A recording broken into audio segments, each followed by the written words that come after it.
De esa manera tienen ustedes definido el módulo o no.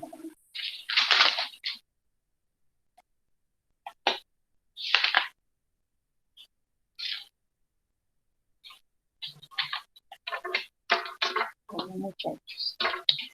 Habíamos quedado entonces en el tema de ejecución y liquidación presupuestal y lo que era modificaciones del presupuesto, ¿verdad? Entonces veíamos en qué casos se podía hacer modificaciones al presupuesto y los requisitos que se debían cumplir, que era una exposición de motivos, un certificado de recursos adicionales, un presupuesto ajustado, un acta de fenecimiento o terminación de esas reservas presupuestales y un proyecto de acto administrativo, tal cual como cuando se programa el presupuesto. Entonces, si hay lugar a modificaciones, pueden hacerse, pero cumpliendo todos los requisitos. Que habían tres clases, cuatro clases de modificaciones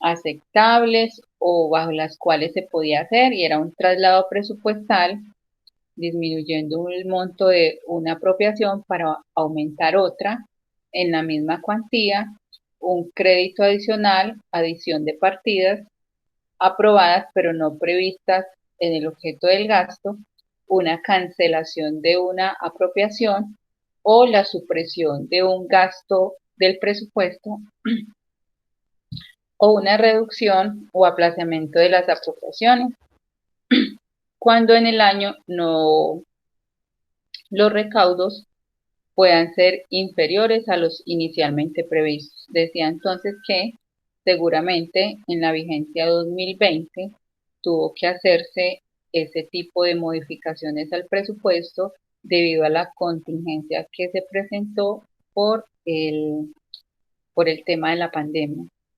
Entonces, debido a esto, hubo aplazamientos en los recaudos en todas las entidades estatales, básicamente por impuestos, en los que se modificaron las fechas o se aplazó el, el traslado de recursos debido a la ausencia de este flujo de caja.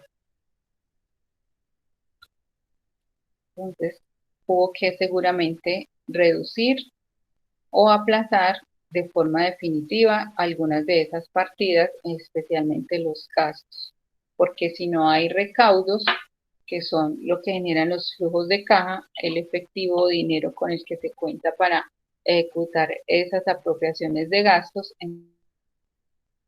entonces hacer nada en función del cumplimiento de ese presupuesto. Voy a presentarles muchas las diapositivas.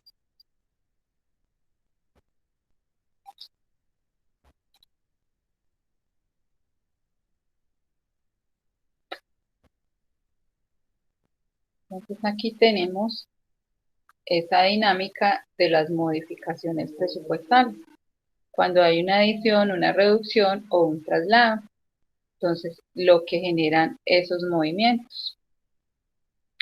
Entonces, adiciones, aumento y disminuciones en dos rubros, un aumento en los ingresos o un aumento en los gastos y una disminución en esa contrapartida. Cuando hay una reducción, entonces una disminución de ingresos o una disminución de gastos. Cuando hay un traslado, aumento de los gastos o disminución de los gastos. Añadido a esos requisitos que les mencionaba anteriormente, la exposición de motivos, la proyección presupuestal, el acto administrativo, la certificación, entonces debe de adjuntarse unos anexos, y esos anexos deben de poseer pues todos los detalles de los ingresos y los gastos que se van a que van a proceder a y dan lugar a esa modificación. Entonces dice que los anexos, el detalle de los ingresos y los gastos por dependencia, de lo que se va de lo que se ha de modificar, así como todos los documentos informativos para conocimiento y análisis de la corporación pública. Yo les había hecho el envío de un modelo de modificación presupuestal, ¿cierto?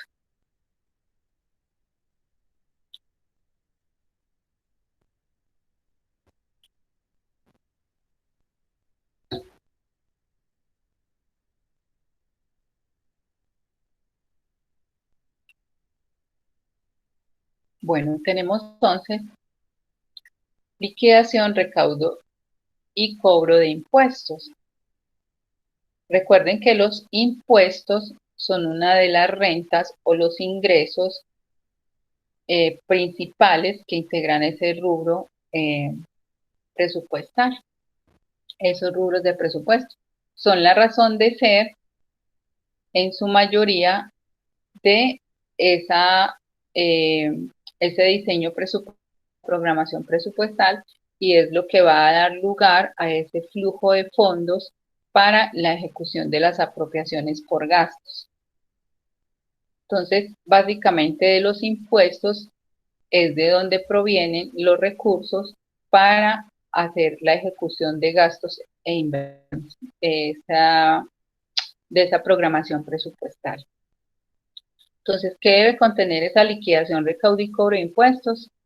La identificación de los ingresos de acuerdo a su clasificación, reconocimiento mediante liquidación de impuestos, la estimación de recursos que ingresan como transferencias e ingresos de presupuesto anual. Entonces, ¿qué tenemos?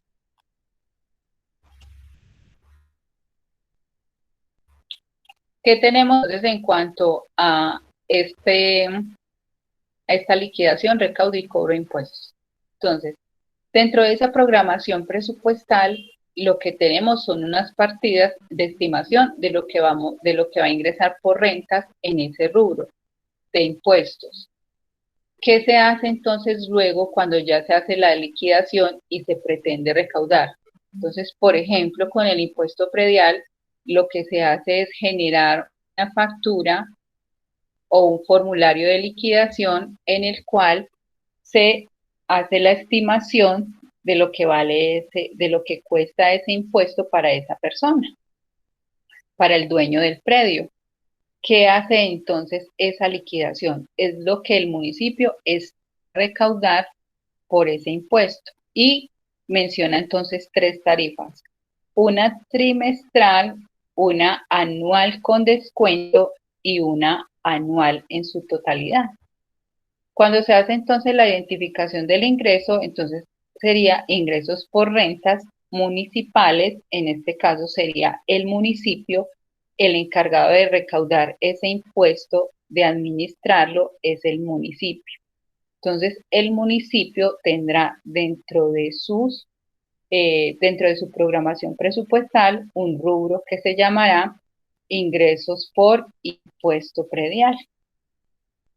Entonces, allá está la partida como tal, se menciona la partida de todo el general. Una vez se emite la factura, entonces ahí tenemos ya la identificación del ingreso de acuerdo a su clasificación. Será rentas, serán impuestos directos y a favor del municipio. Reconocimiento mediante la liquidación de impuestos. Entonces ya aquí es donde entra a jugar la contabilidad pública. Aquí es donde ya hago el reconocimiento a través del principio de causación, en donde ya vamos a hacer el reconocimiento de acuerdo a dónde va a integrar en esos estados financieros públicos. Entonces, si son cuentas de balance o si son cuentas de resultado, entonces voy a hacer el reconocimiento o causación de esos rubros.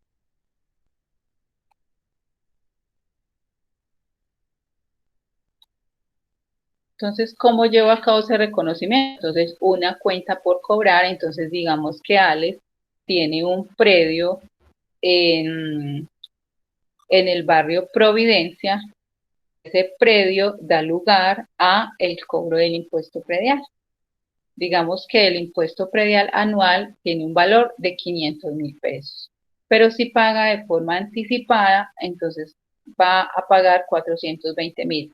o el trimestre le va a costar 150.000. Entonces voy a hacer el reconocimiento de ese rubro de impuesto predial que le voy a cobrar a Alex en un momento determinado.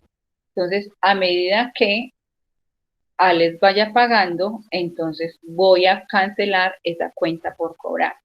Si la cancelan un 100% antes del 31 de marzo, entonces lo que hago es acreditar absolutamente toda esa cuenta por cobrar y llevarlo a mi caja. Es decir, que ya ahí deja de ser causación y se convierte en un flujo de caja para la entidad recaudadora, que en ese caso, o la entidad beneficiaria, que en ese caso sería el municipio.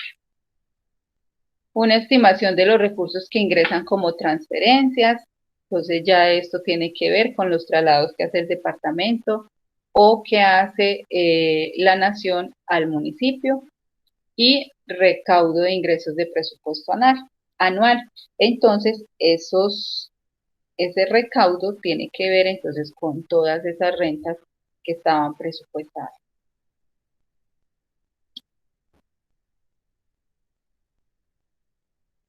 Dice que los ingresos tributarios deben ser reconocidos una vez determinados en las declaraciones oficiales o en los formularios, para de esta manera generarse la causación en el ingreso. Entonces, lo que acabé de explicar en cuanto a ese impuesto predial.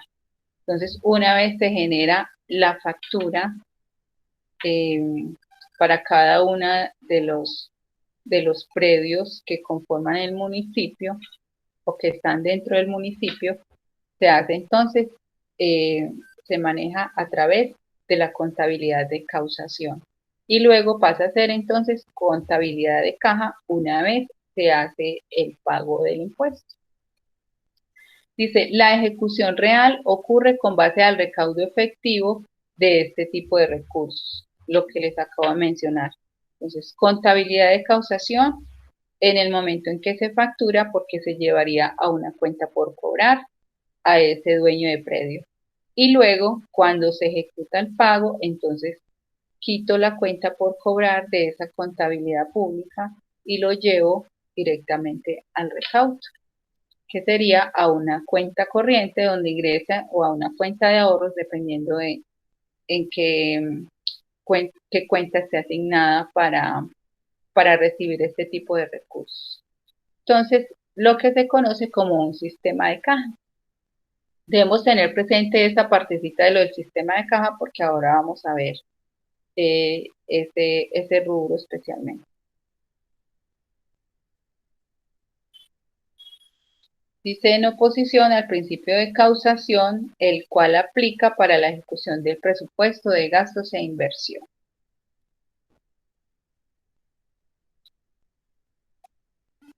Recaudo de ingresos, entonces tenemos los ingresos corrientes, transferencias y recursos de capital. ¿Qué son ingresos corrientes?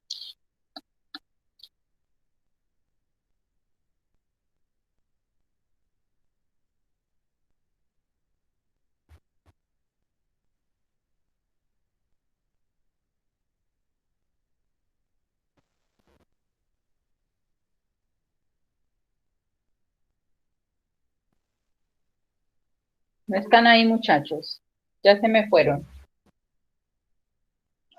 Profe, qué pena, me tuve que alejar por el cargador. ¿Cuál era la pregunta? ¿Qué son ingresos corrientes?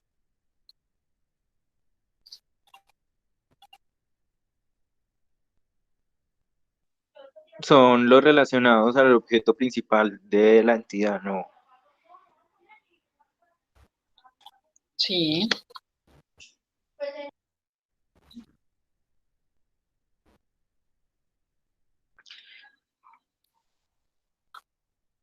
Son aquellos que se perciben en las actividades ordinarias de la entidad pública. Entonces, ingresos porque ya lo que decíamos, ingresos por renta, de impuestos, de contribuciones para fiscales, las transferencias y los recursos de capital. Entonces aquí tenemos el proceso de liquidación, recaudo y cobro de impuestos. Entonces dice que tenemos unos ingresos corrientes, unas transferencias y unos recursos de capital presupuestados. Luego tenemos la liquidación de impuestos y la gestión de transferencias.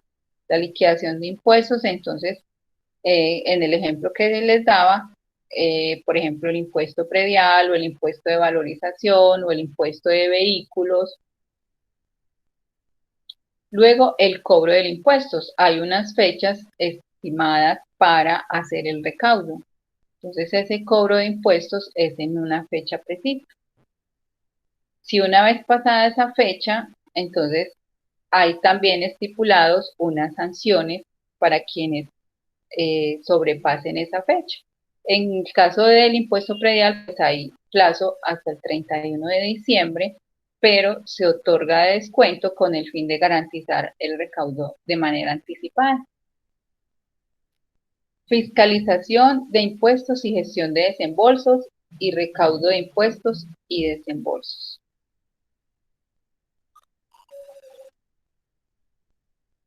La gestión de los ingresos y desembolsos es el acto de recaudación y el proceso efectivo de los desembolsos establecidos.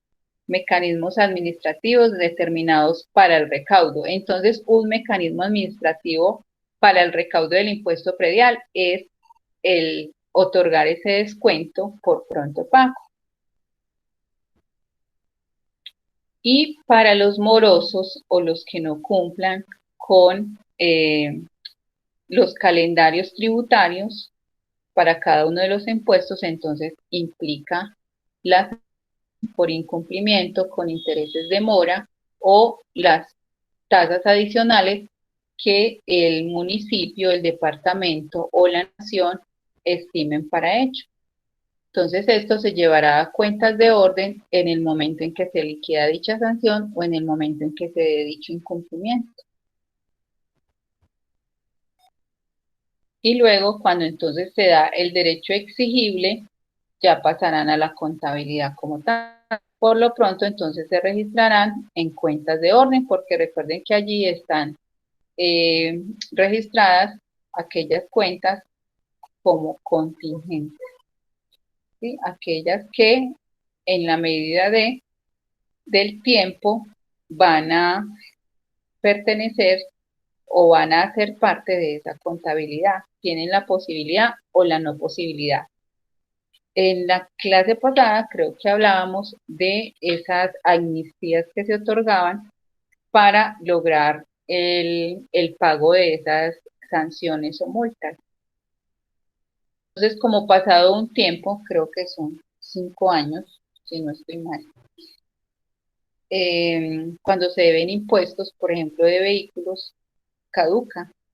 Entonces, lo que hace el municipio o el departamento es generar unos estímulos o adoptar unos mecanismos administrativos, porque así se denominan mecanismos administrativos, para lograr el efectivo recaudo de por lo menos parte de esas sanciones que tiene posibilidad allá dentro de ese estado de situación financiera en cuentas de orden para lograr que se vuelva efectivo ese recaudo.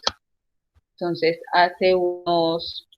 emite unos decretos o resoluciones en los cuales se estimule a esos morosos a realizar el pago con descuentos especiales.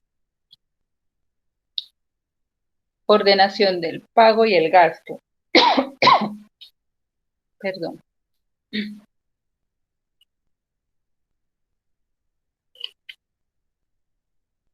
Entonces, cuando se hace la ordenación del gasto o pago es la entrega efectiva de bienes o prestación de servicios con el cumplimiento del fin en el cual fueron o con el cumplimiento del fin para el cual fueron presupuestados.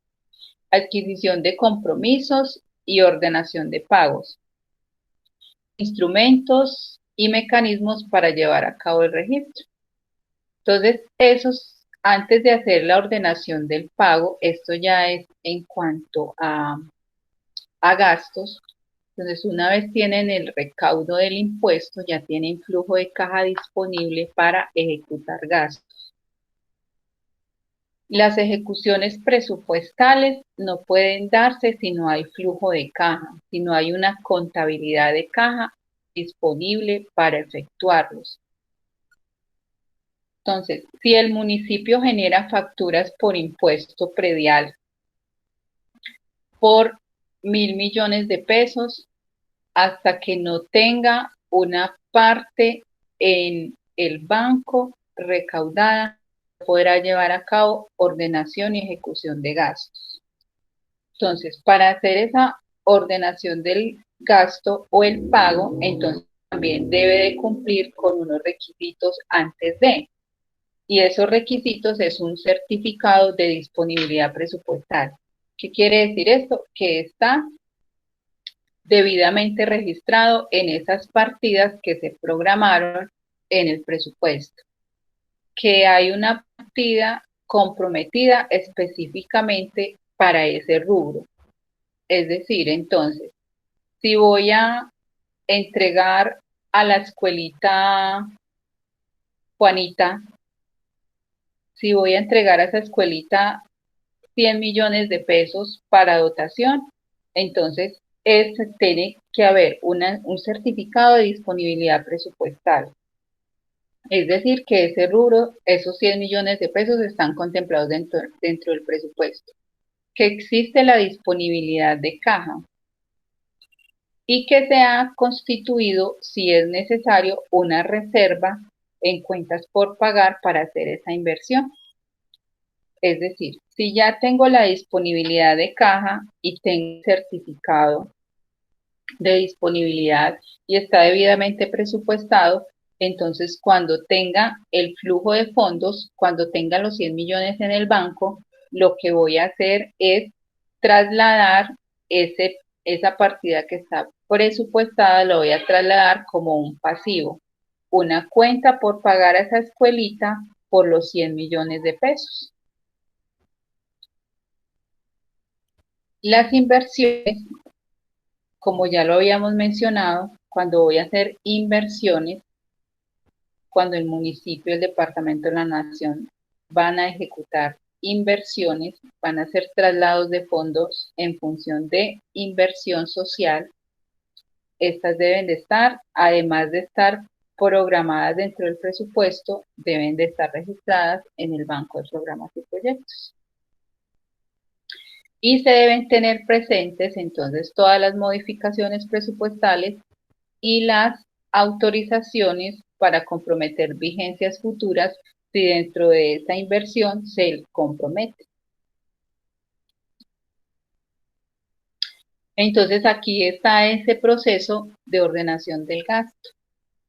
Que tenemos entonces? Que tiene un presupuesto aprobado, es decir, que dentro de este presupuesto está ese rubro contemplado y está el valor de ese rubro. Ordenación del gasto, entonces debe tener un certificado de disponibilidad. Contrata, es decir, un certificado de registro presupuestal. Una vez está la ordenación del gasto, entonces se realiza el contrato con la persona o con la empresa que haya ganado esa licitación y se ordena el pago, es decir, el giro presupuestal, ya el desembolso desde el banco y luego se ejecuta el pago. ¿Quién ejecuta esos pagos dentro de la entidad contable pública?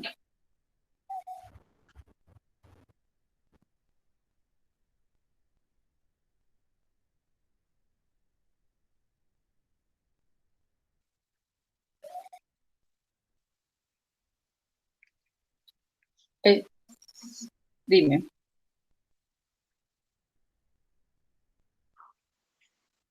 Profe, como a nivel interno, ¿quién ejecuta ese pago? Sí, Mm, dentro de la entidad contable pública. No, no tengo ni idea. el tesorero. Ah, ok, El ok. el tesorero, ya Creí sea que era, el creí que tesorero era una respuesta departamental o el... más. Sí pensé algo así, pero creí que era una pregunta más. No. ¿Quién ejecuta el pago? El pago lo ejecuta el tesorero municipal. Una vez se cumplan todas esas condiciones, él tiene que hacer todo ese proceso de validación y verificación de que sí, de que al que le va a pagar sí haya sido la persona que se haya ganado la licitación, de que las sumas de la factura estén correctas, de que cumpla con todos los requisitos. Entonces, y una vez exista la orden de pago, entonces el tesorero municipal o departamental es el que hace su traslado de recursos.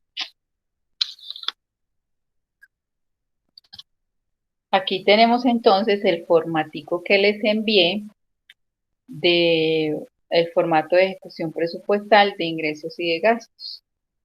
Entonces, para entenderlo un poquito, yo tengo aquí un documento, dice Congreso de la República, les voy a enviar el enlace, sin embargo, les voy a presentar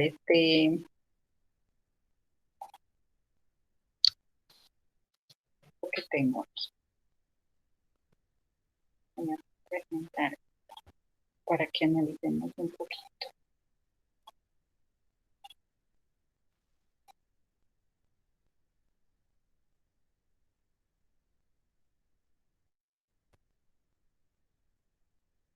De la Cámara de Representantes.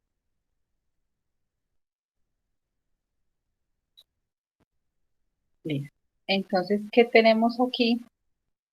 Tenemos ese formato de ejecución presupuestal. Entonces, ¿qué tenemos dentro del formato? Tenemos entonces una descripción o un rubro, dice apropiación inicial. ¿Están viendo esta página del Congreso de la República?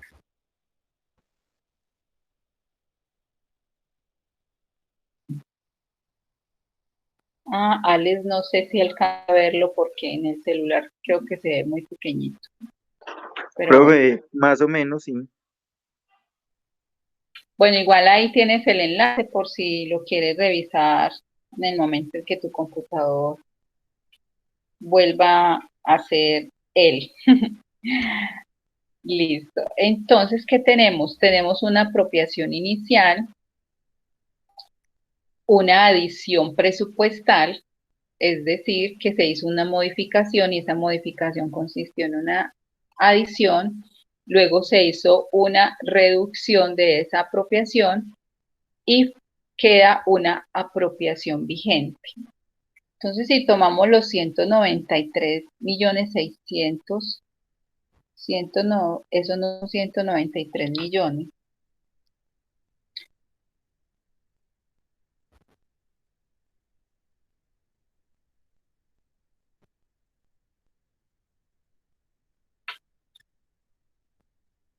193.000.600.000.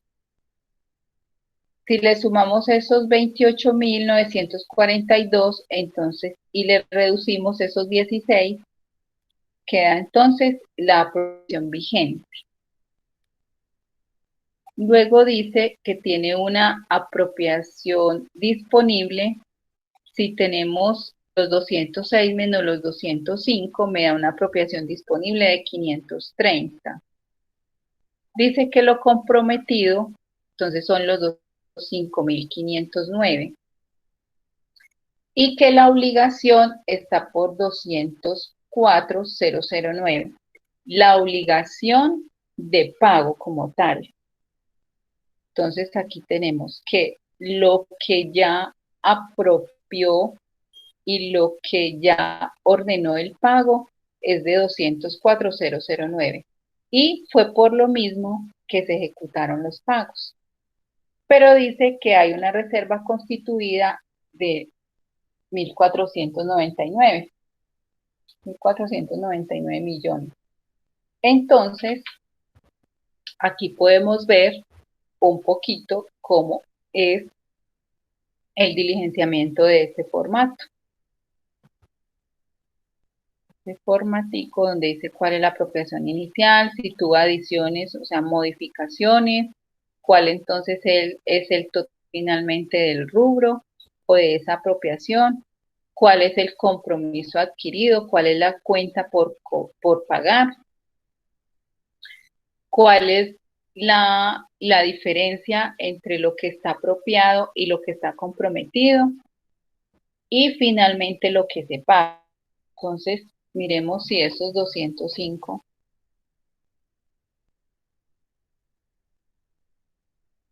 509, 444, 537 menos 204, 009, 878, 482. Sí, efectivamente. Entre la apropiación disponible y el pago de la obligación se genera una reserva, es decir, un excedente o una diferencia por 1.409 millones. Esa reserva entonces será, si hay un compromiso de 200 o 1.509 millones, entonces esa reserva se para cumplir con los compromisos en una vigencia posterior. Porque el compromiso ya está dado en el pasivo. Entonces, una vez se ejecute como tal o se termine la labor, porque mire que son salarios, entonces se debe dejar en reserva porque ya está adquirido el compromiso. Y asimismo con los demás rubros, dice contribuciones inherentes a la nómina. Entonces tenía 76.500, una adición, luego una reducción, una apropiación vigente, el compromiso, y quedarán entonces 5.477.845 disponibles, que es la diferencia entre lo vigente y lo comprometido. El compromiso finalmente se hace por menor valor y queda entonces una reserva una vez cumplida con la obligación. Una vez se ha cumplido con la obligación, queda una reserva de 7 millones. De 7.000 millones, perdón. Aquí hay este rubro que dice remuneraciones no constitutivas de factor salarial. Entonces tiene una adición a esa apropiación, la apropiación vigente, los compromisos, queda un saldo disponible de 173 millones, un compromiso, y el compromiso fue igual al pago de la obligación. Quiere decir que no hay reservas, no quedaron partidas pendientes por ejecutar. Adquisición de activos no financieros, una partida adicionada, reducida en 51 millones, y así sucesivamente todos los demás rubros. Por impuestos, entonces miremos, a ver, dice transferencias corrientes por impuestos. Dice que tiene 114 millones, que tiene una reducción, ¿es esto? Sí, una apropiación reducida por 101 millones, queda la apropiación vigente por 12 millones, y eso es lo que se paga.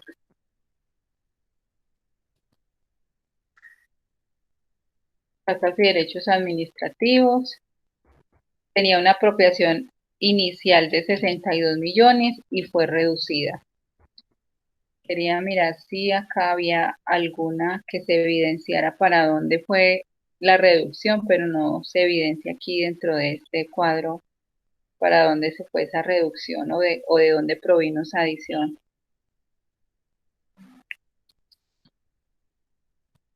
Gastos de funcionamiento, dice mejoramiento de las condiciones de seguridad y protección en los desplazamientos de los representantes de la Cámara. Entonces, miren cuánto se apropia para ese rubro.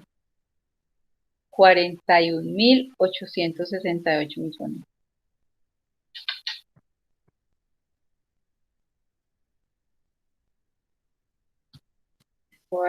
Eso vale la seguridad de los representantes. Y mejoramiento del sistema de gestión documental e información de la Cámara de Representantes de Bogotá. Entonces, ahí vemos cuál fue la ejecución de esos rubros.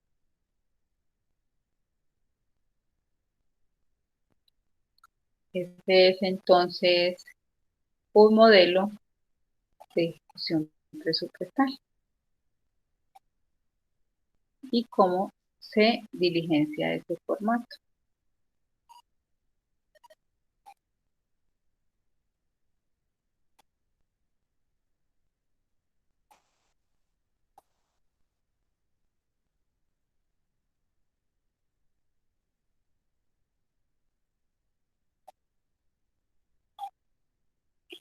Entonces ahí tenemos de qué forma se diligencia. Entonces, el decreto, la vigencia, el departamento, municipio o si es la nación, en este caso era una ejecución presupuestal correspondiente a la nación. Aquí entonces tenemos el rubro de descripción, entonces miren que tienen exactamente los mismos campos. Apropiación inicial, las modificaciones, si son crédito o contracrédito, o sea, si son adiciones o reducciones. ¿Cuál es la apropiación definitiva? Entonces, saldo inicial, más adiciones, menos reducciones, entonces queda el saldo definitivo, la apropiación definitiva. Saldo reconocimiento, saldos de compromisos. Ahí lo que no tenía dentro de ese de la cámara era el mes y el total, si era parcial o total. Tenía solamente un solo rubro. Total de ejecución, total de apropiación y saldo anual disponible. Tenemos entonces este para los ingresos, cuando son tributarios, cuando son no tributarios, las transferencias, recursos de capital y los gastos de funcionamiento, los gastos generales y las inversiones. Y si es inversión directa, si es un programa, si es un proyecto.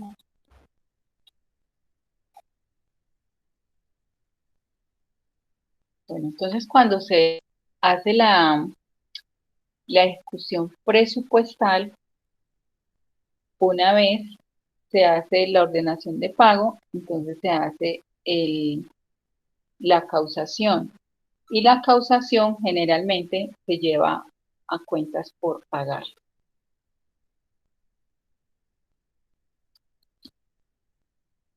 Cuentas por pagar y reservas presupuestales.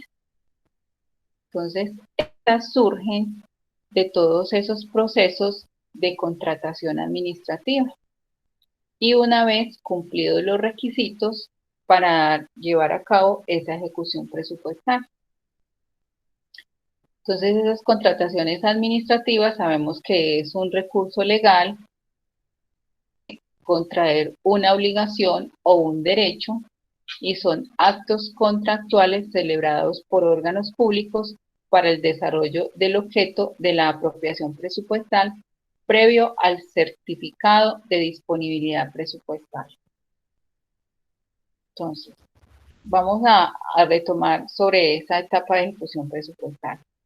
Entonces, tenemos el rubro constituido dentro de esa programación presupuestal, ya lo vamos a ejecutar, ya existe la disponibilidad de caja, es decir, la disponibilidad para llevar a cabo esa ejecución presupuestal. Una vez se tiene ese certificado de disponibilidad presupuestal, entonces quiere decir que ya se puede llevar a cabo todo el proceso de contratación para llevar a cabo esa ejecución. Y ese proceso de contratación pues será a través de licitaciones en las cuales el candidato o el que aspira a proveer ese servicio o ese recurso presenta unas cotizaciones y debe de cumplir con unos requisitos dependiendo de qué tipo de gasto se va a ejecutar o qué tipo de inversión se va a hacer. Entonces se hace una selección de proveedores, tal cual se hace en algunas empresas privadas. Una vez cumplen con esos requisitos, se hace la selección de los que cumplen con la totalidad de requisitos. De esos que cumplen la totalidad de requisitos, entonces se elige la mejor opción. Y una vez elegida esa opción, entonces se hace todo el proceso de contratación para poder crear la obligación como tal. Y la obligación se crea entonces en un pasivo. Esa apropiación se va a llevar a un pasivo. Entonces, por ejemplo, para los gastos generales, los que van a garantizar el suministro de los productos de aseo, papelería y cafetería. Entonces, si allá hay un rubro asignado, digamos, por 5 millones para elementos de aseo y cafetería, entonces va a tener que cumplir requisitos que defina la entidad pública para ser proveedor de esos insumos. Entonces, las cuentas por pagar son las obligaciones que tiene presentes a 31 de diciembre y que están pendientes de pago y obedecen al cumplimiento total o parcial del objeto contractual. Cuentas por pagar en poder del tesorero y cuentas por pagar en poder del ordenador del gasto.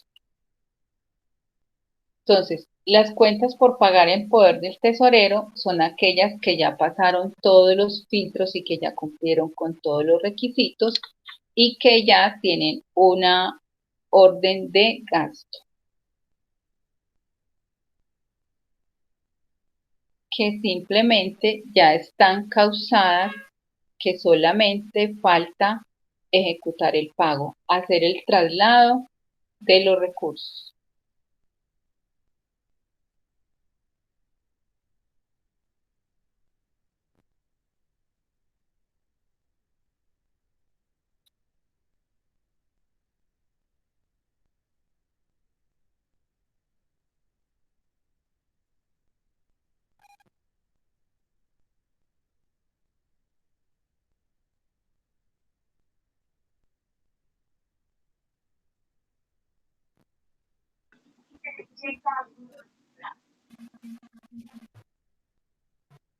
Listo.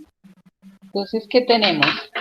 Tenemos unas cuentas por pagar en poder, que son aquellas que están vigentes a 31 de diciembre, que están pendientes de pago, y unas son las cuentas por pagar en poder del tesorero y unas cuentas por pagar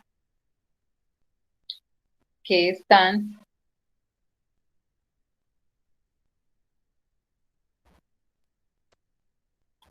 en poder del ordenador del gasto.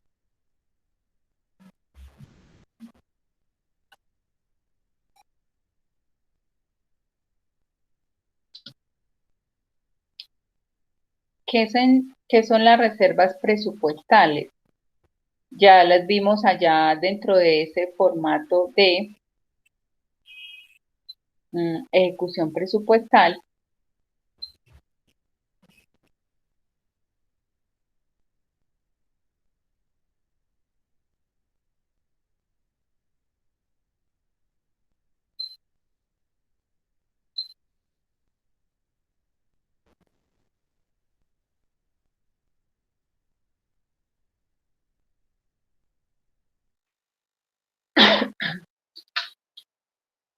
Ya las vimos entonces allí dentro de ese formato de ejecución presupuestal y son obligaciones potenciales derivadas de compromisos legalmente adquiridos y que a 31 de diciembre de cada vigencia fiscal no se hubiesen cumplido.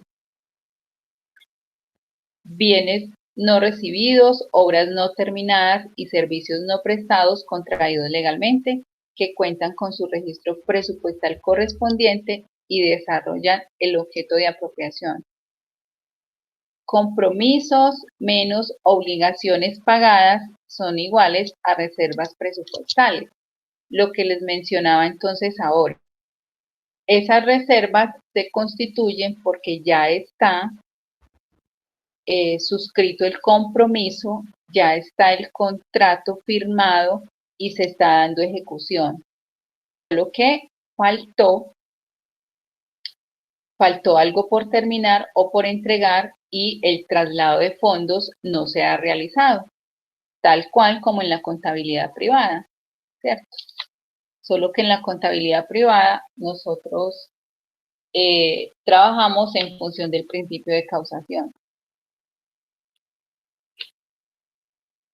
Aunque en la contabilidad pública existe como tal el principio de causación, hay algo que los diferencia y es la orden de pago. Cuando existe la orden de pago significa que ya está la obligación y el compromiso adquirido, pero no se ejecuta el traslado de fondos hasta no terminar con los compromisos del contrato. Entonces, esas cuentas por pagar, me voy a devolver un poquito. Esas cuentas por pagar en poder del tesorero corresponden a aquellas cuentas que fueron presentadas y tramitadas en la oficina de tesorería, que cumplen con todos los requisitos legales para su pago, incluido esa orden de pago, los respectivos registros, ya están los asientos en la contabilidad, es decir, ya existe esa cuenta por pagar, está la orden de pago y solo falta ejecutar por parte de tesorería el desembolso correspondiente.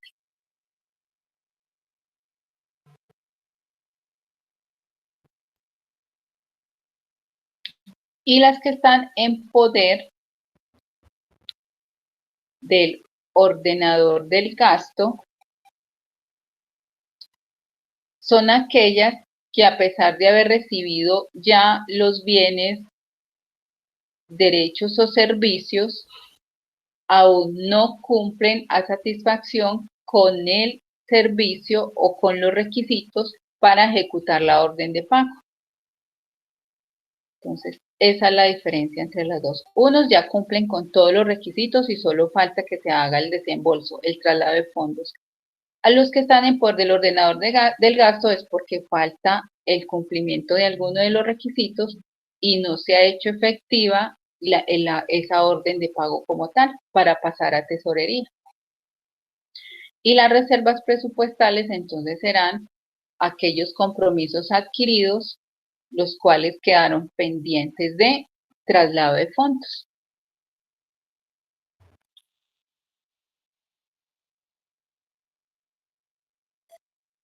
Entonces aquí un concepto súper claro de que están debidamente perfeccionados los compromisos contraídos por la Administración Territorial a 31 de cada año y aún no han sido ejecutados esos desembolsos.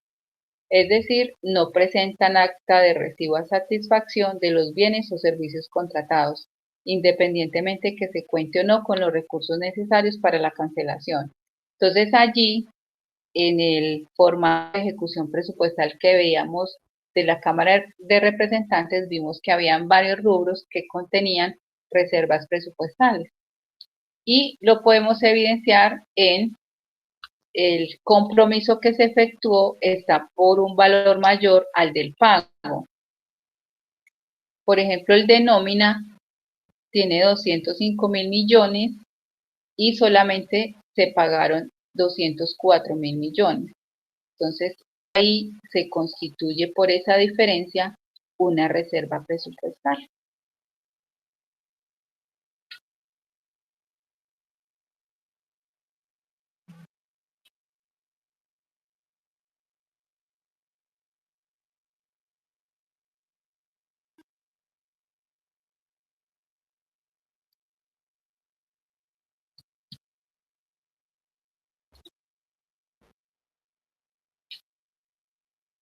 Dice, si existen los recursos, es decir, si se constituyó la reserva, no quiere decir que existan los recursos para hacer el pago de ese rubro.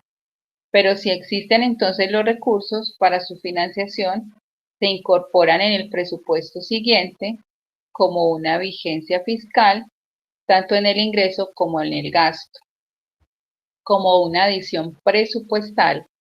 El saldo de reservas que no cuenten con fuente de financiación se castigarán con cargo a las apropiaciones incluidas en el presupuesto de la siguiente vigencia fiscal, mediante traslados presupuestales requeridos para financiar los rubros de gasto que se presenten deficitarios. Ya vamos a ver qué es un déficit dentro de ese gasto.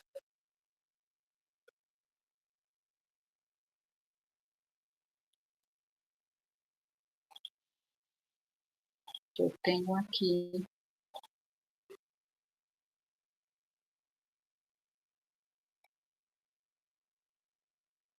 un formato. Aquí también les tengo un modelo de una sección de un modelo de liquidación, cobro y recaudo de impuestos. Vamos a revisar esta parte. Modelo. Joana se quedó en clase o se fue finalmente.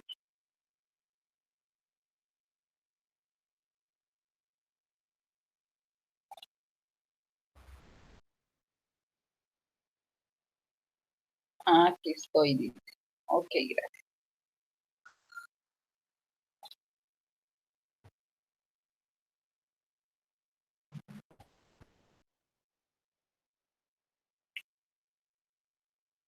Entonces aquí tenemos todo el procedimiento tendiente a la liquidación, cobro, recaudo y manejo de las contribuciones de solidaridad y de los subsidios en materia de servicios públicos de energía eléctrica y gas combustible distribuido por red física. Mire que todo es muy preciso, muy bien detallado dentro de esos documentos que se generan en las entidades públicas.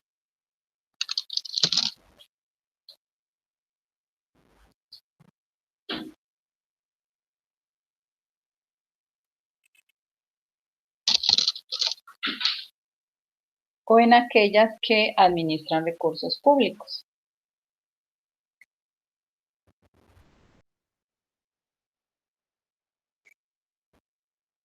Entonces, ¿qué tenemos? Tenemos ahí el detalle de en qué consiste, cuál es la naturaleza de ese fondo de solidaridad. Dice que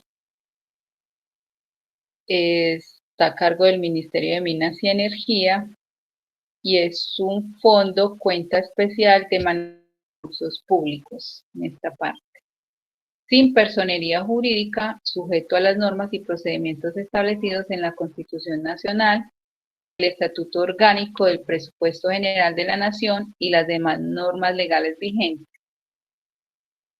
Cuenta en la cual se incorporan en forma separada y claramente identificadas para uno de los servicios públicos domiciliarios de energía eléctrica y gas combustible distribuido por red física, los recursos provenientes de los excedentes de la contribución de solidaridad una vez se apliquen para el pago de la totalidad de los subsidios requeridos en las respectivas zonas territoriales.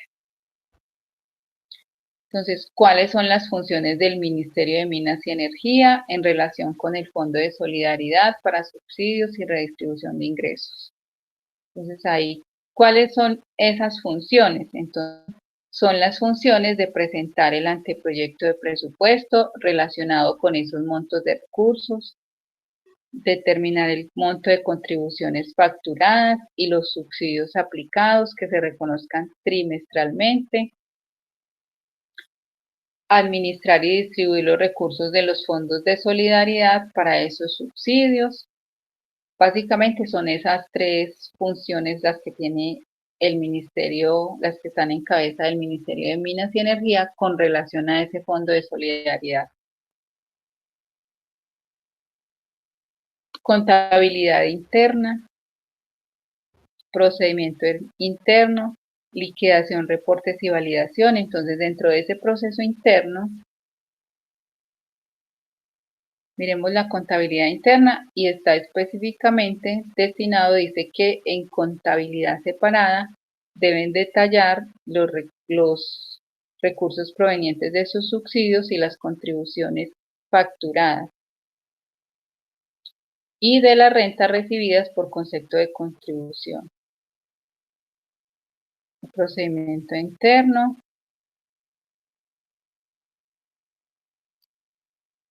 Entonces dice que las entidades prestadoras de servicios públicos enviarán trimestralmente una conciliación de las cuentas de esos subsidios.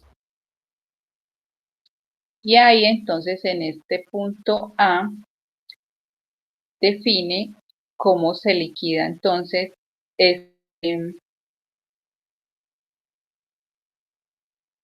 ese rubro a través de una liquidación trimestral de subsidios y contribuciones según definiciones del mercado de comercialización de servicio público de electricidad.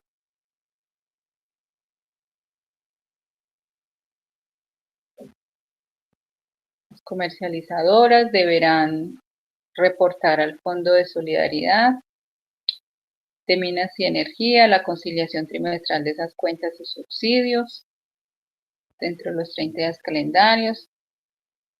El ministerio validará esa información y emitirá comunicación escrita. En el caso de empresas que presenten un mayor superávit con la validación final, la diferencia, entonces cómo van a ajustar esos superávit, cómo los van a registrar, cómo van a hacer los giros, quiénes son los sujetos responsables de la facturación y recaudo de esa contribución,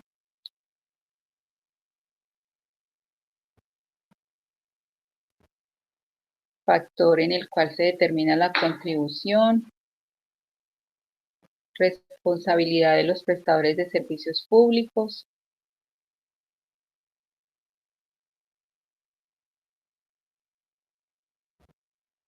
entonces criterios de asignación. Dice entonces que el Ministerio de Minas y Energía definirá los criterios con los cuales el Gobierno Nacional asignará los recursos del presupuesto nacional y del Fondo de Solidaridad destinados a sufragar los subsidios, teniendo en cuenta que también los municipios, departamentos y distritos podrán incluir apropiaciones presupuestales para ese fin.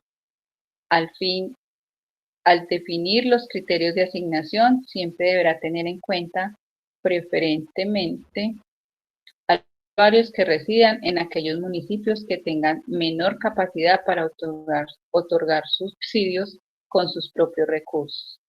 Es decir, que esto será una apropiación de nivel nacional, pero que también involucra a los municipios y a los departamentos, y que de esos fondos recaudados se va a hacer entonces transferencias hacia esos municipios con menor capacidad para recaudar esos recursos o con menor capacidad para gestionar recursos propios. Dice, no se podrán pagar subsidios con recursos provenientes del presupuesto nacional o Fondo de Solidaridad de ingresos a aquellas empresas que no entreguen la información en la oportunidad y de acuerdo a la metodología que establezca el Ministerio. El informe de las asambleas y consejos municipales y distritales con relación a esa asignación de recursos, las transferencias efectivas a las entidades prestadoras de estos servicios públicos. Entonces, ¿a qué hace referencia toda esta liquidación, recaudo y pago? A todos esos subsidios que se hacen a los estratos bajos o al estrato 1, 2 y 3 con relación al servicio de energía eléctrica, ¿cierto? Entonces, esa es la asignación de ese fondo. ¿Quién lo tiene que pagar y a quién se va a distribuir? Entonces, las empresas prestadoras de servicios públicos lo facturan al Ministerio de Minas y Energía con sus respectivos reportes, o sea, deben cumplir con todos esos requisitos. Y dice, el que no cumpla con esos requisitos, entonces no se le redistribuirán esas contribuciones. Los informes, la aplicación a distritos, municipios y departamentos. Listo. Entonces, ahí tenemos un modelo sobre la asignación de recursos en cuanto a esos subsidios de solidaridad.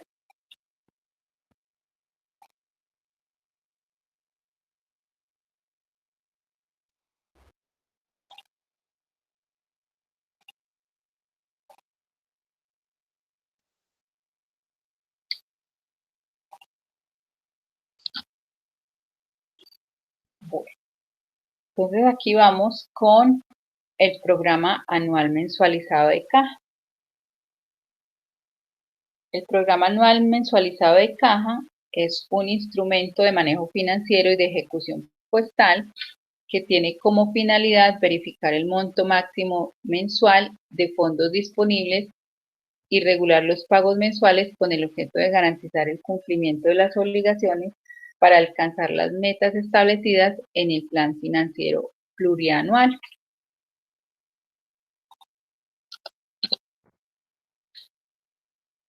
¿Qué es el plan anual mensualizado de caja?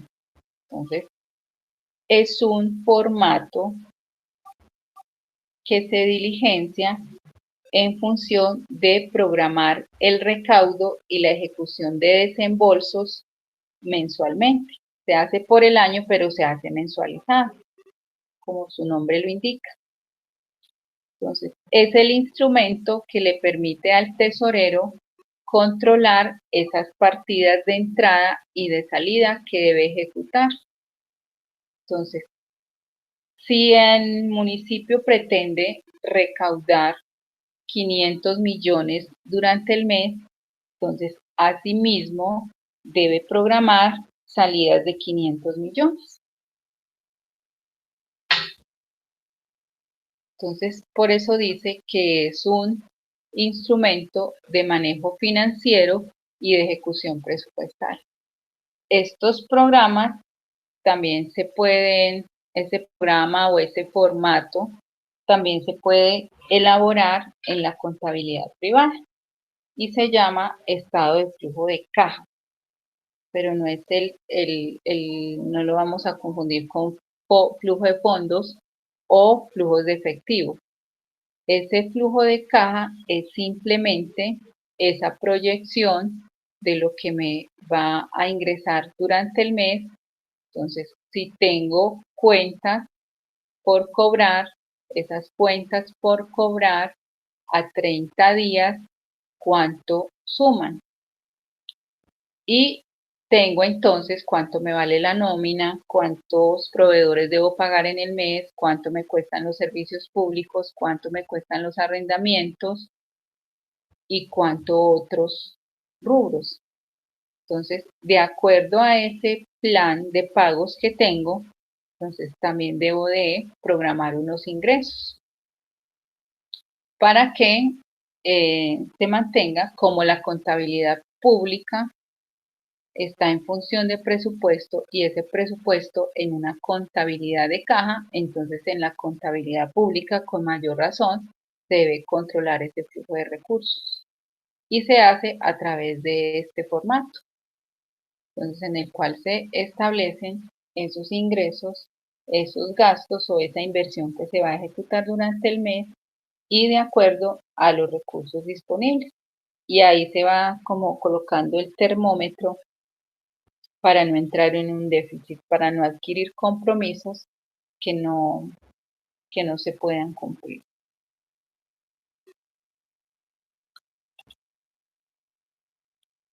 Entonces, lo que les mencionaba, un plan anual de caja de ingresos y un plan de caja de gastos. Entonces, ¿quién es la encargada o el encargado de ese plan? Entonces será el tesorero con apoyo de otras áreas. Para el caso de los ingresos, entonces las áreas de impuestos, porque recuerden que ese es como el principal rubro que genera las rentas o el flujo de caja para realizar las apropiaciones o finiquitar estas apropiaciones de gastos y de inversión, y las áreas de presupuesto para definir cuánto es lo que se pretende recaudar por esos rubros. Y para el de gastos, entonces será el tesorero en compañía de los jefes de las unidades ejecutoras, es decir, con todos aquellos que generan las órdenes de pago y que van a estar encargados de la contratación, de los que van a prestar servicios o van a entregar bienes en función de esa ejecución presupuestal.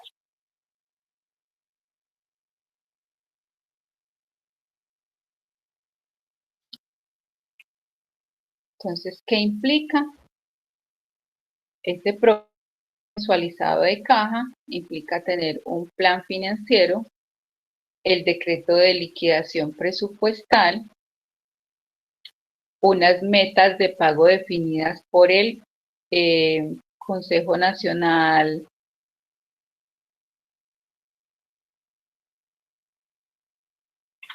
ya se me olvidó el nombre de fiscalización.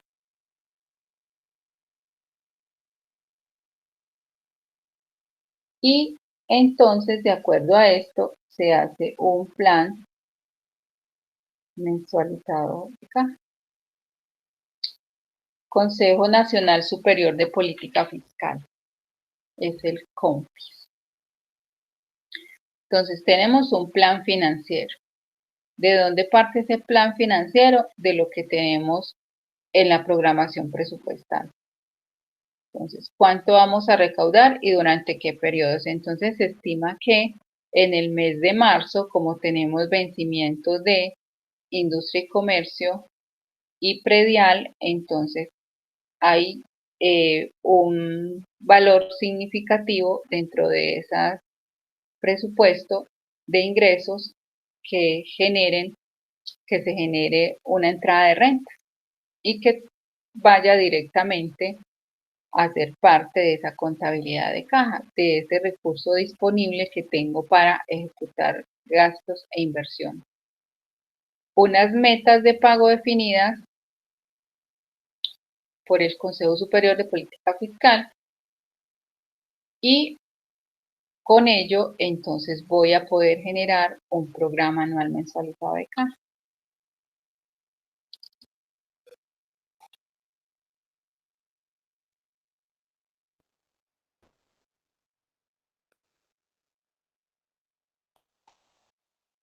Aquí tenemos entonces este formato de elaboración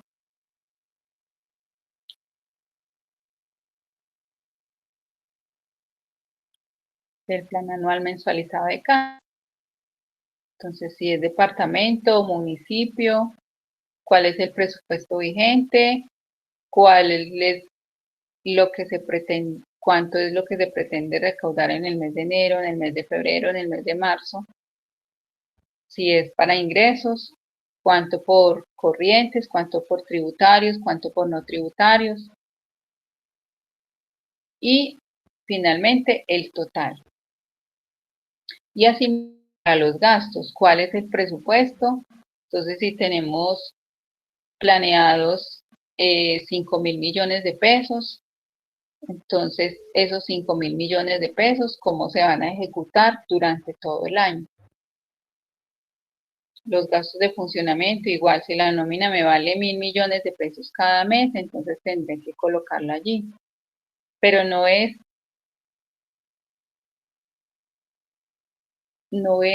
lo que aquí es basado en el flujo de caja como tal. Es decir, cuánto pretende recibir y cuánto pretende gastar de acuerdo a su flujo de caja disponible. Entonces así se construye, a través del formato se construye el plan mensualizado de caja, plan anual mensualizado de caja.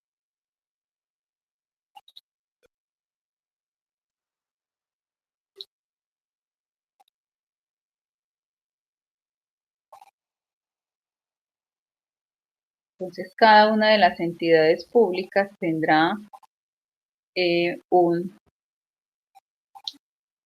plan como tal.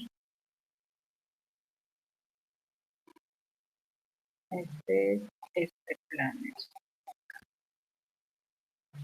Entonces aquí tengo este modelo. Este no es el modelo como tal del plan, sino el manual de la Universidad Central del Valle del Cauca. Entonces tiene su encabezado, gestión administrativa y financiera, el control del documento, el nombre del documento, qué versión es, cuál es el contenido entonces de ese manual,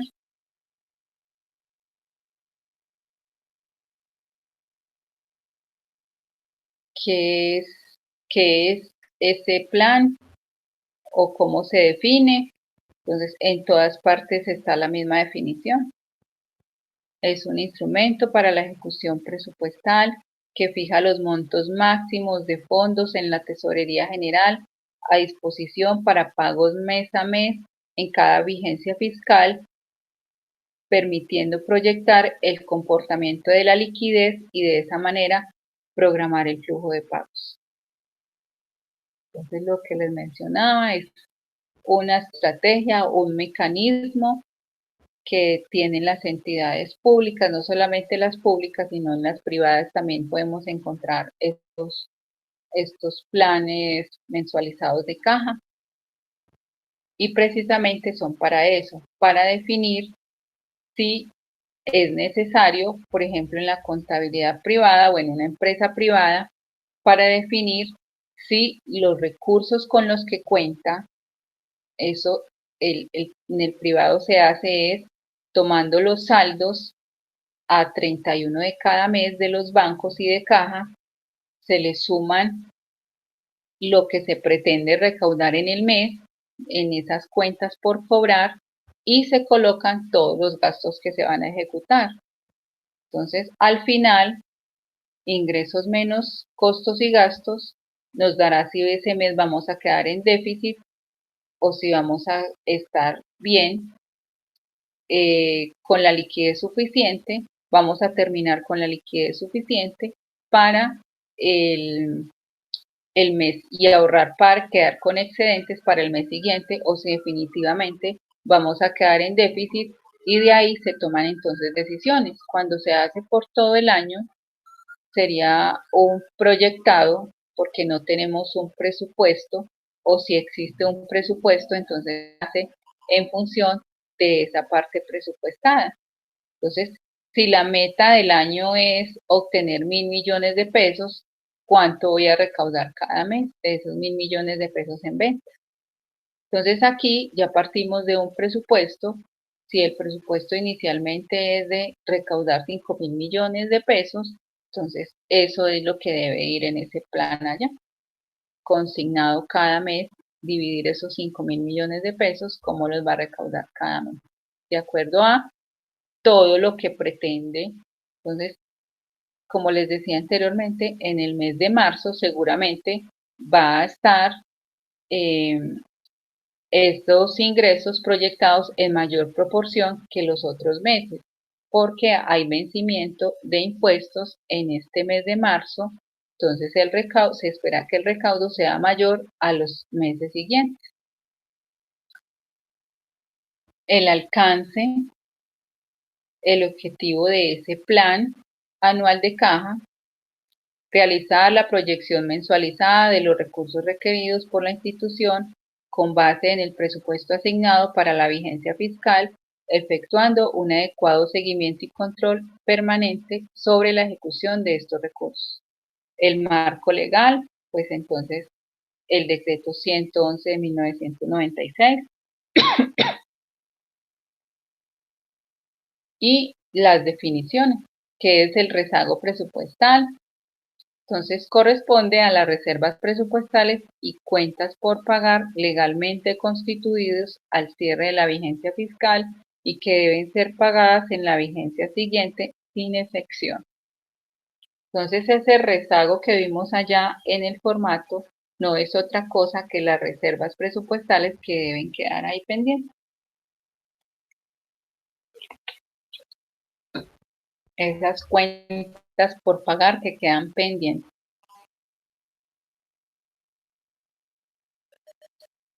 Reservas de caja corresponden exclusivamente a las obligaciones de los distintos organismos y entidades que forman parte del presupuesto general de la Nación exigibles a 31 de diciembre y suponen dos requisitos: que la causa del gasto se haya realizado, es decir, que el servicio se haya prestado, que el bien o la obra se haya recibido, etc. Y que la obligación respectiva esté incluida en el acuerdo mensual de gastos. La reserva de caja corresponde a una cuenta por pagar. Reserva presupuestal, entonces son compromisos legalmente contraídos en el cierre de la vigencia fiscal que no han sido atendidos por no haberse completado las formalidades necesarias que hayan exigido el pago al terminarse el año. Anticipos, reducciones, aplazamientos, adiciones, distribución inicial,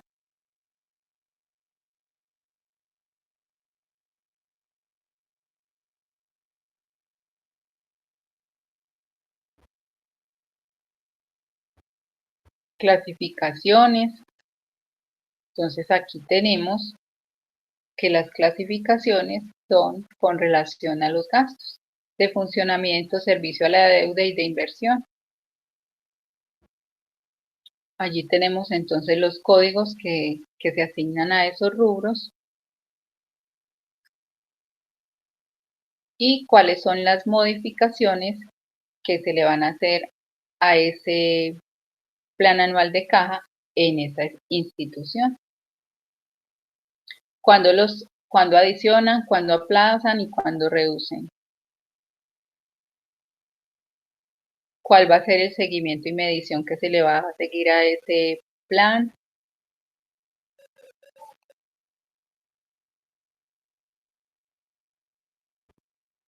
Se hace a través de un indicador. Ellos tienen estimado un indicador para hacer el análisis y la evaluación de efectividad de ese y la eficiencia de los recursos que se han proyectado y provisionado dentro de ese plan. ¿Cuáles son esos riesgos y puntos de control?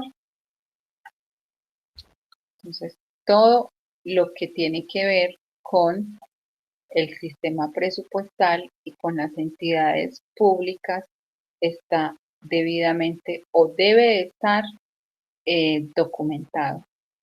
Ahí estamos viendo que para cada una de esas etapas presupuestales existen un sinnúmero de documentos y formatos que se deben diligenciar y colocar pues a disposición de los funcionarios y de todas las personas que se involucran dentro del proceso para la debida ejecución de cada uno de esos rubros que se proyectan dentro del presupuesto. Aquí tenemos entonces ya lo que es la modificación de ese plan anual de caja y dice que las modificaciones originarse a solicitud del órgano ejecutor, por iniciativa del gobierno o el CONFIS municipal, o departamental si tienen que ver con ejecución de presupuesto departamental. A raíz de la deficiente ejecución por parte de la entidad, como resultado de un reintegro originado y reportado por la entidad, o por ajustes en los giros de las transferencias o desembolsos de crédito. Entonces, dentro de esas modificaciones, entonces se encuentran también las adiciones, los aplazamientos o la reducción, dependiendo de la liquidez que se estime por parte de la tesorería del ente territorial, departamental o nacional. Entonces, por ejemplo, si el municipio ha proyectado en ese plan de caja que durante el mes de febrero se van a recaudar 100 millones de pesos. Igualmente, se destinaron ejecuciones por esos 100 millones de pesos. Pero si el 26 de febrero tan solo se han recaudado 50 millones, entonces eso es una alerta porque faltan 4 días para terminarse ¿qué día dije? ¿El 24 o el 26? Pues digamos que es el 24, faltan 4 días y tan solo han recaudado 50 millones. Y como esta contabilidad pública se tiene que ejecutar en función de una contabilidad de caja, entonces no se puede hacer la asignación de fondos o el traslado de fondos para cubrir esas obligaciones. Entonces, a raíz de esta situación, se podrán hacer o se solicitarán entonces hacer aplazamientos de esos pagos de esos rubros, porque entonces no habría liquidez para ejecutar los pagos desde tesorería.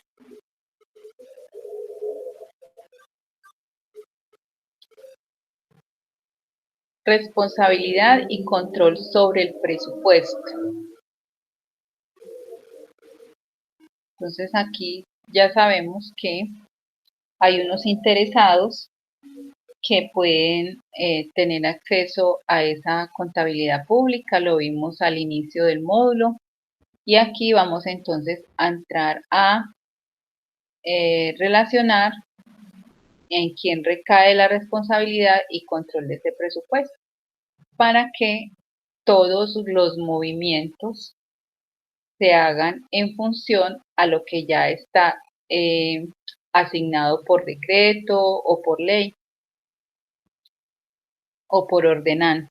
Entonces, la responsabilidad es una responsabilidad penal y serán fiscalmente responsables. Fiscal, ¿por qué? ¿Por qué será fiscal?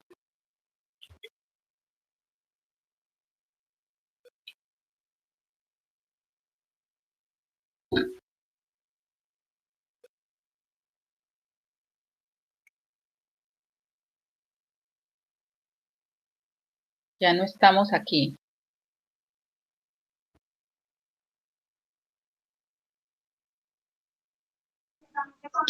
Profe, la verdad no sé.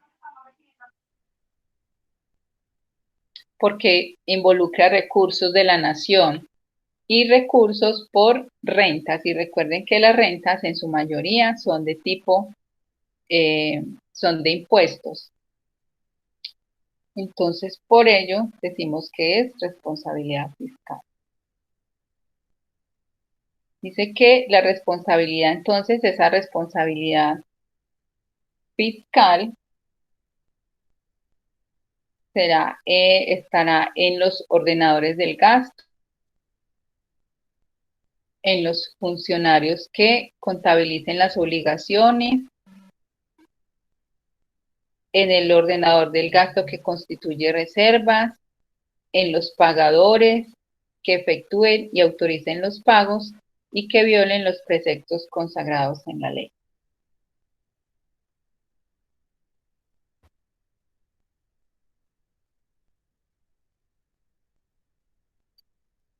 Responsabilidad fiscal porque hace daño sobre el patrimonio público, sobre recursos públicos, sobre el dinero público, sobre ese recaudo, eso que recaudó la entidad pública. Entonces, los ordenadores del gasto que incurran en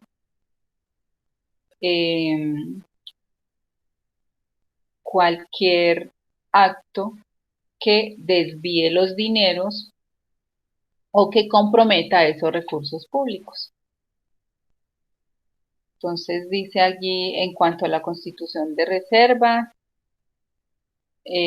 contra expresa prohibición, a los que incurran en causal de mala conducta, por pagos,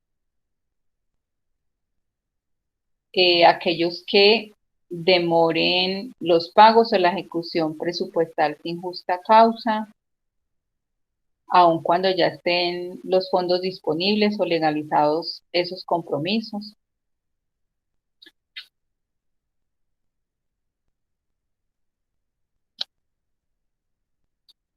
El control, seguimiento y evaluación, entonces, para garantizar un adecuado manejo de los recursos públicos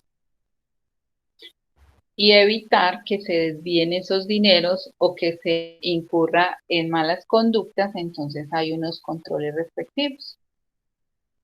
Y se ejerce control dentro de las entidades territoriales, por ejemplo, igual en las departamentales y a nivel nacional, se ejerce a través del control político, el control fiscal y de gestión, control interno, control judicial, control disciplinario, seguimiento y evaluación del nivel departamental, del nivel nacional, del nivel municipal y control ciudadano.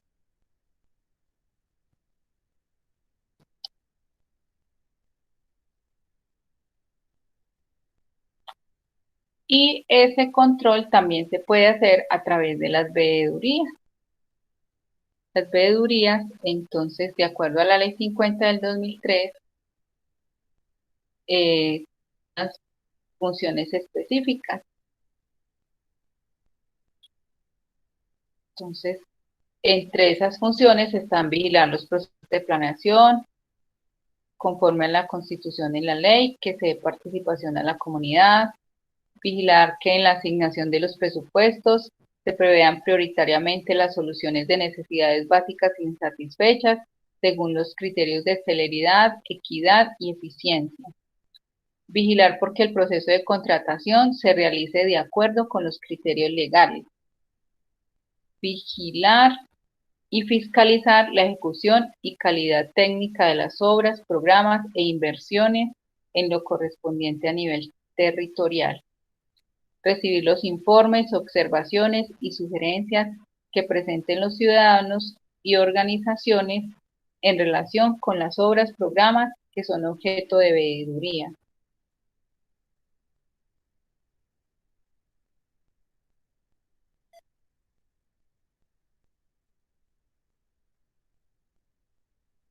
Solicitarlo a interventores, supervisores, contratistas, ejecutores, autoridades contratantes y demás autoridades concernientes la información, presupuestos, ficha técnica y demás documentos que permitan conocer el cumplimiento de los respectivos programas, contratos o proyectos.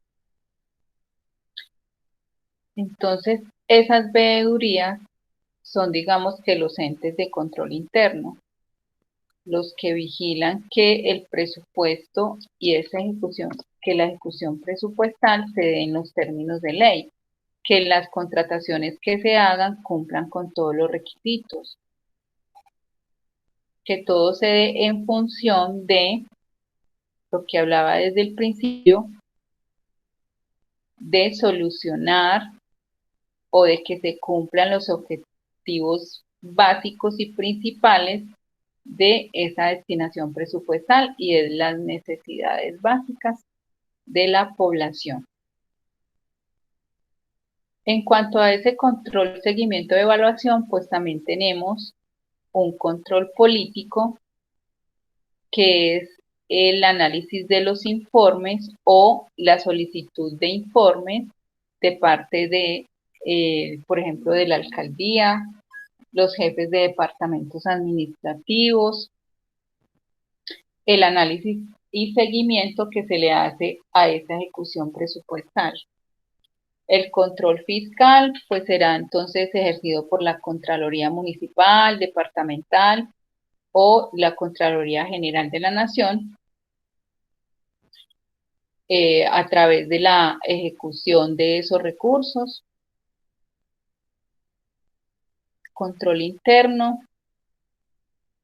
a través de la Secretaría de Hacienda o el Ministerio de Hacienda, un control disciplinario a través de la personería municipal, departamental, procuraduría o la Procuraduría General de la Nación.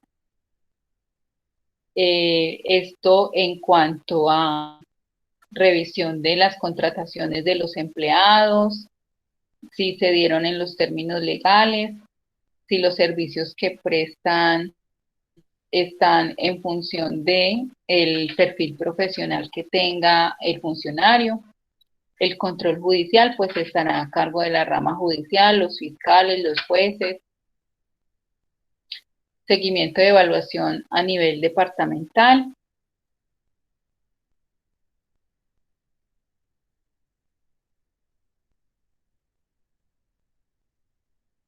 Las secretarías de planeación departamental, con el apoyo de otras secretarías para evaluar la gestión y uso de los recursos.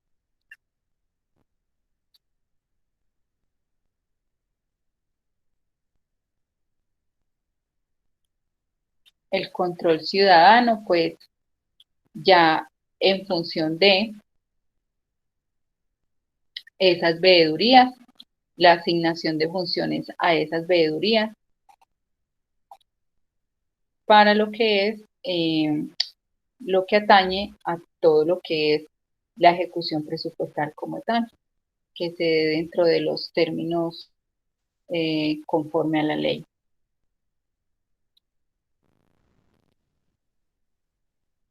Entonces ya vimos qué era la programación presupuestal, cuáles lineamientos se deberían seguir para realizar esa programación presupuestal.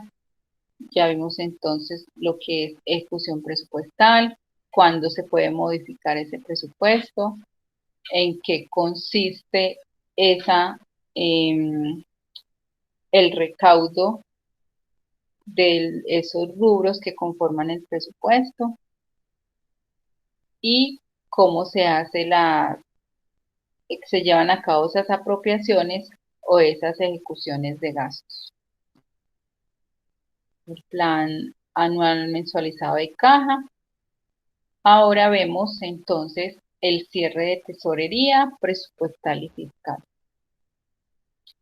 Entonces ya definimos que el pago como tal, una vez se realiza o elabora la orden de pago, pasa a manos de la tesorería para ejecutarlos, hacer el traslado de fondos.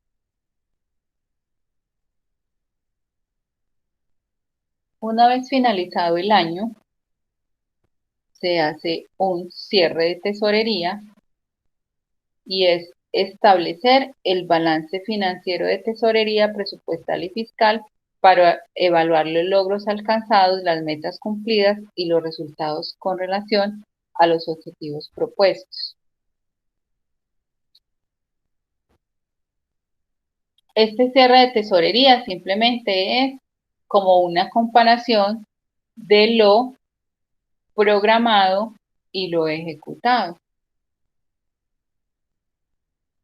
en el cual se va a establecer si la entidad pública ejecutó de manera satisfactoria ese presupuesto y si fue eficiente en el uso de los recursos, si fue eficaz y si los giró de manera adecuada, logrando que ese cierre sea satisfactorio, ¿cierto?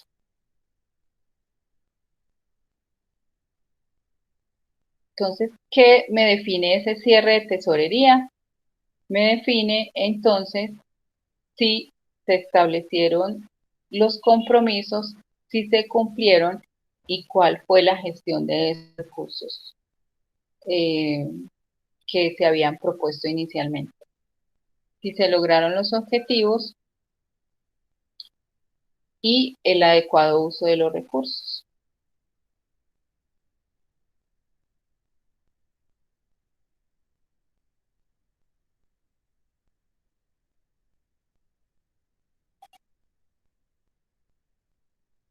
Entonces, para establecer la situación de tesorería a partir del saldo inicial de comienzo de año, se le suman todos los recaudos del año y se le restan todos los pagos.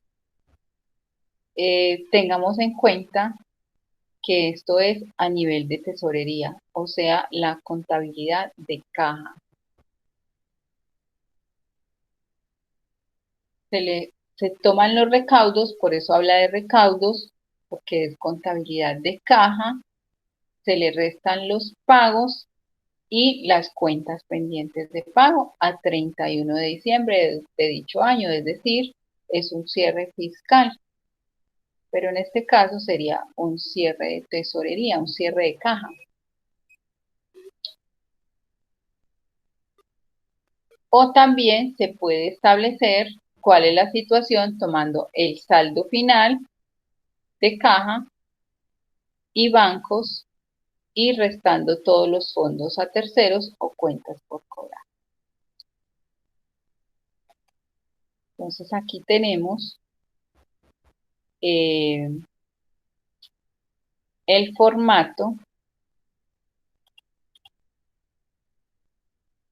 que se puede usar o que usan las entidades para establecer ese cierre. ¿Qué tenemos entonces? Tenemos un saldo de tesorería a 31 de diciembre, de parcial o total. Le sumo entonces todos los saldos del efectivo y equivalentes de efectivo, que serían cuentas de ahorro, cuentas corrientes, inversiones temporales y depósitos en instituciones financieras. ¿Qué tenemos entonces? Total fondos disponibles de tesorería.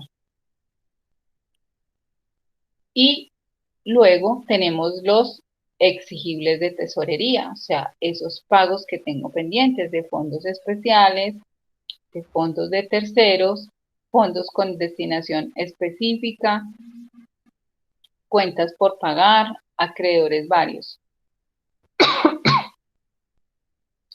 Me genera entonces este rubro o este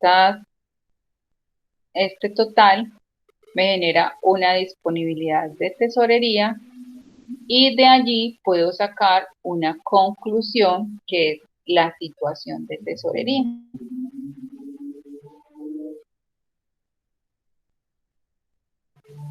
Entonces, esa situación de tesorería me puede generar un superávit de tesorería o un déficit de tesorería.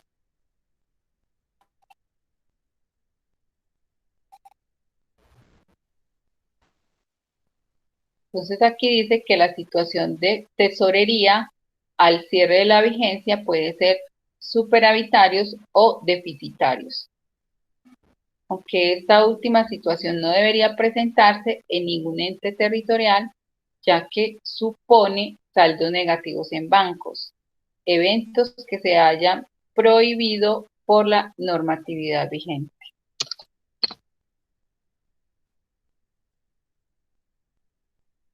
Situación de superávit y situación del déficit. Entonces, ¿qué será una situación de superávit?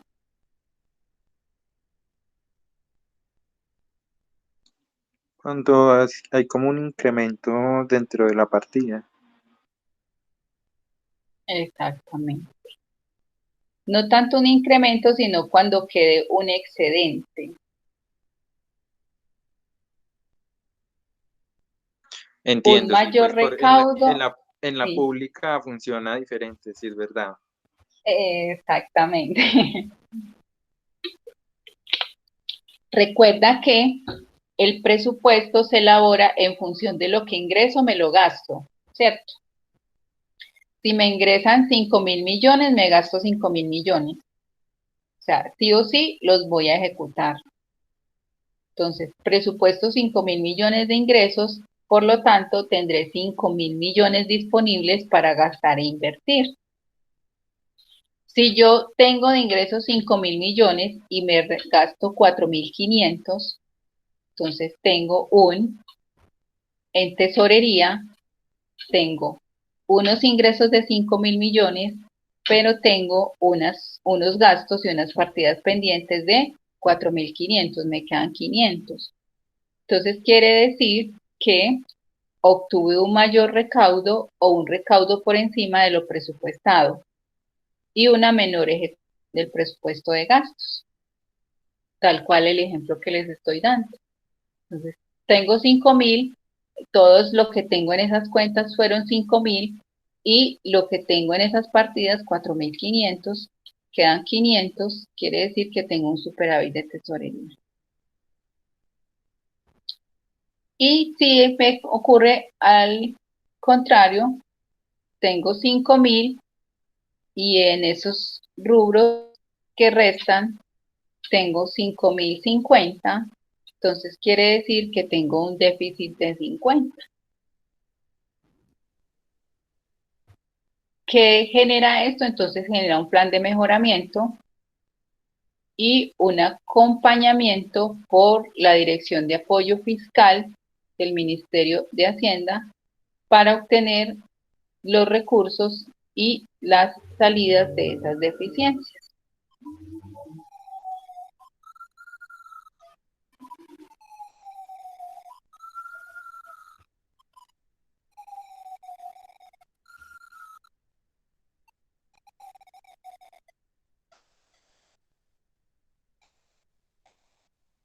Y a buscar esos 50 que me quedan de diferencia, por qué quedan, cuándo quedan, a quién se le deben, a quién no se le pagó, a quién se le pagó menos.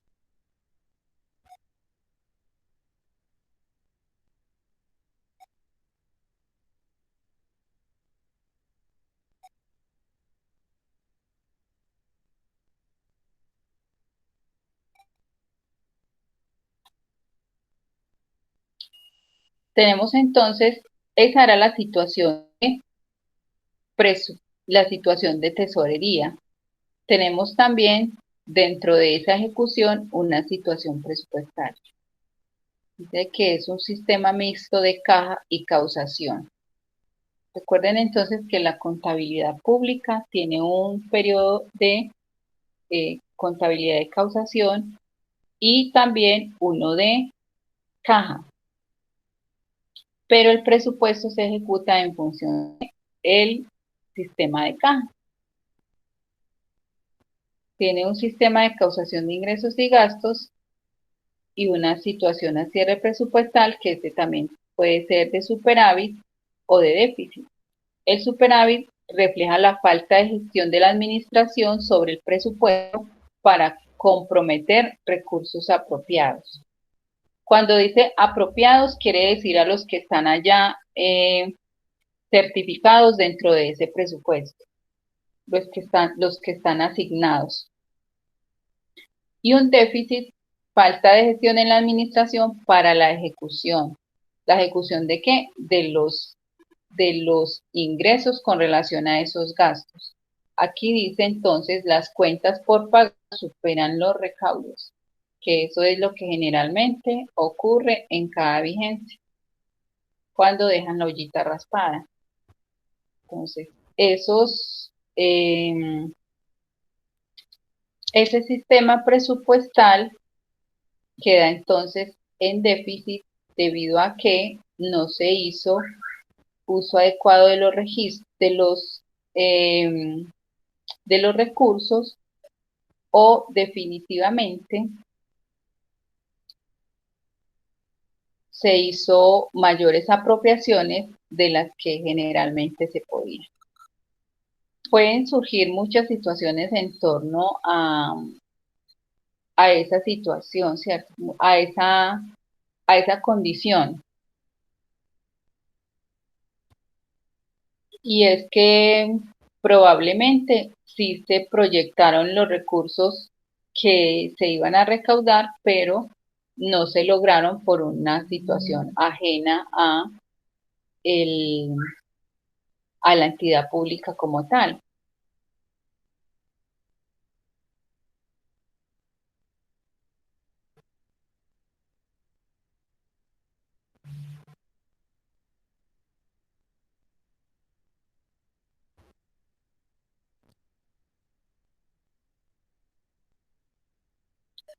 Entonces, en ambas condiciones, entonces el de tesorería es lo ejecutado y lo que está pendiente por ejecutar. Y el de presupuesto es en función de lo que se proyectó y lo que se ejecutó finalmente. Entonces, todo gira en función del cumplimiento de esas metas, esos objetivos que se plantearon y ese recaudo proyectado.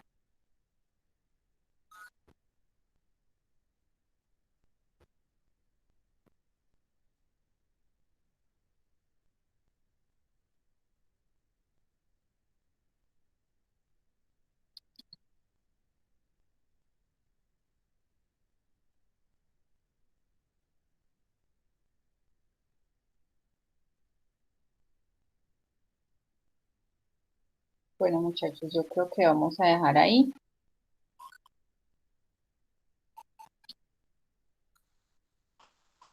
y continuamos en la próxima clase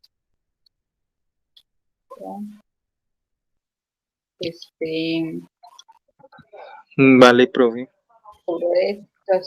de situación, vamos entonces en situación presupuestal. Listo, son las 8:14. Damos entonces ahí y para la próxima clase vamos a hacer entonces un ejercicio con un ejercicio tallercito. Un taller con relación a a estos temas que hemos ya visto sobre presupuesto, ya con unos ejemplitos para que hagamos los registros. Entonces, hacemos un taller, si alcanzamos, vemos parte de teoría, de lo que nos falta. O sea, en la primera parte vamos a ver la teoría que nos falta de este tema que estamos viendo hoy. Y hacemos el taller. Y si nos alcanza el tiempo, vemos otro tema que tenemos pendiente. Listo, muchachos. Vale, Muchísimas profe, muchas gracias gracias. a ustedes y feliz noche, que descansen. Feliz Igual. fin de semana que tenemos festivo. Gracias.